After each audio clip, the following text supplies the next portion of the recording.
শেখ হাসিনা দেশ ছেড়ে পালিয়ে যাওয়ার পর থেকেই ভারত বাংলাদেশের মধ্যে চলছে টানাপোড়েন। তার মধ্যে ইসকনের বহিষ্কৃত নেতা চিন্ময়কে ঘিরে উত্তেজনা অনেকটাই আগুনে ঘি ঢালার মতো। এসবের মধ্যেই ভারতের সরকার প্রধান নরেন্দ্র মোদী চিন্ময়ের আইনজীবীর চিঠিরও উত্তর দেননি। সেই সাথে চিন্ময়ের আইনজীবীও রয়েছেন ভারতে। এর মধ্যে আবার ইসকনের ব্যাংক অ্যাকাউন্টে পাওয়া গেল কোটি কোটি টাকা। সব মিলিয়ে কি আছে চিন্ময়ের ভাগ্যে, আরও জানাচ্ছেন মোহাম্মদ সোহাগ বিশ্বাস।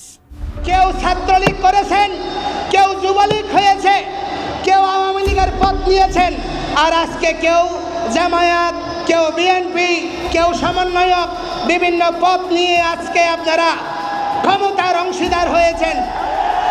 আপনাদের দোষ নাই, শুধুমাত্র হিন্দু হয়েছে এই জন্য এদের গায়ে দোষ।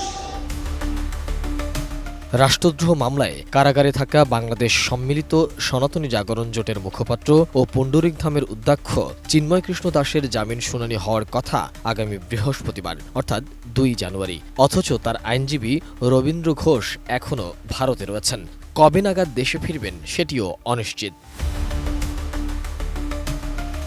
হৃদজনিত সমস্যা নিয়ে তিনি কলকাতার একটি হাসপাতালে ভর্তি থাকার কারণে নির্ধারিত দিনে শুনানিতে অংশগ্রহণ করতে পারছেন না। ভারতীয় সংবাদ মাধ্যম দ্য টেলিগ্রাফ জানিয়েছে ৩১ ডিসেম্বর হাসপাতালে ভর্তি হয়েছেন রবীন্দ্র ঘোষ। এর আগে দেশটির একাধিক সংবাদ মাধ্যমকে দেয়া সাক্ষাৎকারে এই আইনজীবী বলেছিলেন চিন্ময়ের জন্য আইনি লড়াই করতে ২ জানুয়ারির আগেই দেশে ফিরবেন তিনি। পশ্চিমবঙ্গের ব্যারাকপুরে ছেলের সঙ্গে থাকছিলেন তিনি, সেখানে চিকিৎসার জন্যই গিয়েছিলেন। তবে এতদিন বাড়িতে থাকলেও জামিন শুনানির ঠিক ২ দিন আগে হাসপাতালে ভর্তি হয়েছেন।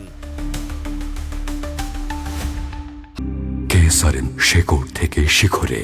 হাসপাতালে ভর্তি হওয়ার আগে পশ্চিমবঙ্গের তৎকালীন তৃণমূল কংগ্রেসের কুণাল ঘোষের সঙ্গে বৈঠক করেন রবীন্দ্র ঘোষ। এরপর সাংবাদিকদের জানান, চিন্ময় দাসকে যখন রাষ্ট্রদ্রোহের মামলায় গ্রেপ্তার করা হয় তখন এ ব্যাপারে হস্তক্ষেপের জন্য ভারতের প্রধানমন্ত্রী নরেন্দ্র মোদীকে চিঠি দিয়েছিলেন তিনি। তবে সেই চিঠির এখনও কোনো উত্তর মেলেনি।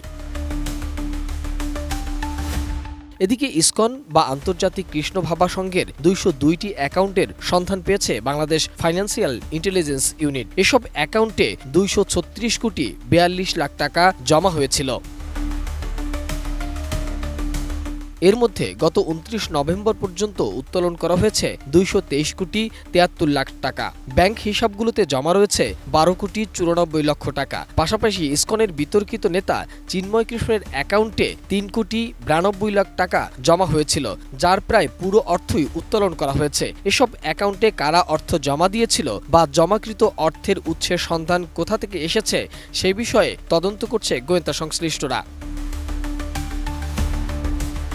গত ২৫ অক্টোবর চট্টগ্রামে বাংলাদেশের জাতীয় পতাকার উপর গেরুয়া পতাকা উত্তোলনের অভিযোগে চিন্ময় দাসের বিরুদ্ধে রাষ্ট্রদ্রোহের অভিযোগে মামলা হয়। এরপর গত ২৭ নভেম্বর ঢাকা থেকে চট্টগ্রাম যাওয়ার সময় শাহজালাল বিমানবন্দর থেকে ডিবি পুলিশ তাকে গ্রেফতার করে। মোহাম্মদ সোহাগ বিশ্বাস, এটিএন নিউজ, ঢাকা।